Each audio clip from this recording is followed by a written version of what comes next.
give his fourth speech in the Competent Communication Manual, and the project is How to Say It. Today, Ashish is going to talk about food mania. Welcome, Ashish.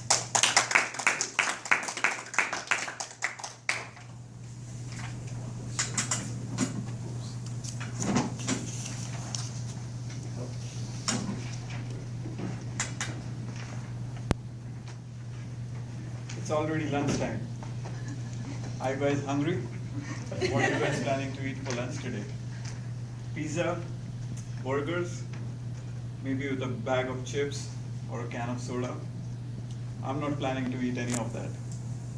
The problem of staying in a fast food nation is that we expect our fast food to be really cheap, but the problem is that fast food does not nourish a body or the soul. Today, we live in unprecedented times where we are presented with a plethora of choices when it comes to our food, even if it's something as basic as milk. And given that, an average customer gets confused and more than often ends up buying something that appeals to his eye rather than what's healthy for his body. Today, more than 80% of food products that we buy are loaded with deadly ingredients like MSG, artificial sweeteners like aspartame, artificial colors, heavy metals, refined sugars, preservatives, and chemicals that are hard to read and pronounce, and who knows what. The point I'm trying to make here is, it's not about what we eat, but how we eat it. Let me give you an example. How about an organic peach that I picked up at a local farmer's market versus a canned peach versus a no-calorie peach-flavored green tea? Well, it's a no-brainer that the organic peach that I picked up at the local farmer's market is a good, healthy choice. But a canned peach versus the no-calorie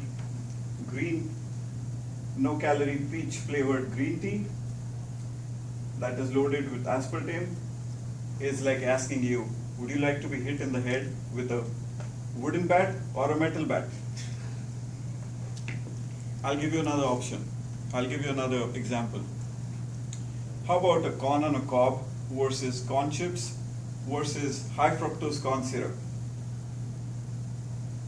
Corn on a cob is obviously a very good choice as long as it's not grown from GMO seeds.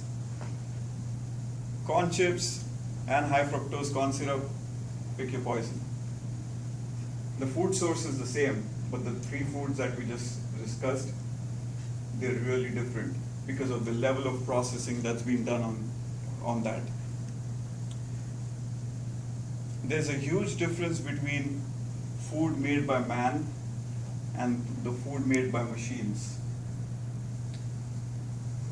Did you know that an average American consumes between 150 to 170 pounds of sugar each year?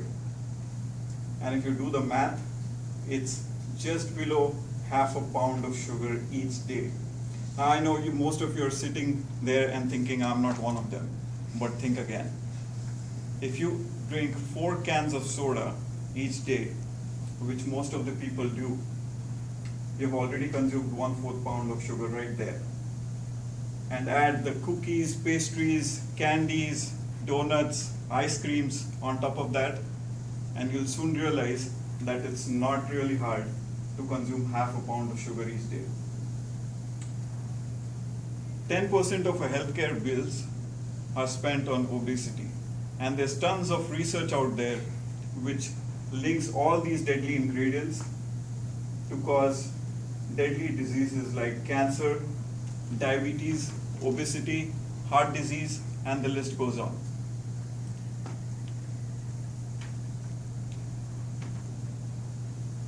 The point is,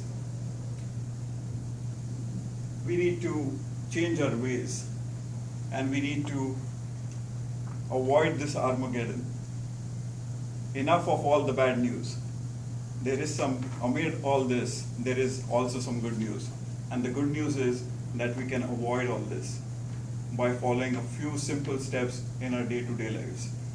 Number one, don't believe anything I said, but do your own research and convince yourself that and try to find the truth.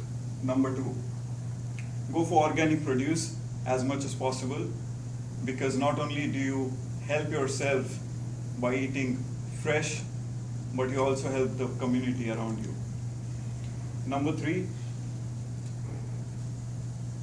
dial back on the ready-to-eat meals and jumpstart the culture of cooking at home.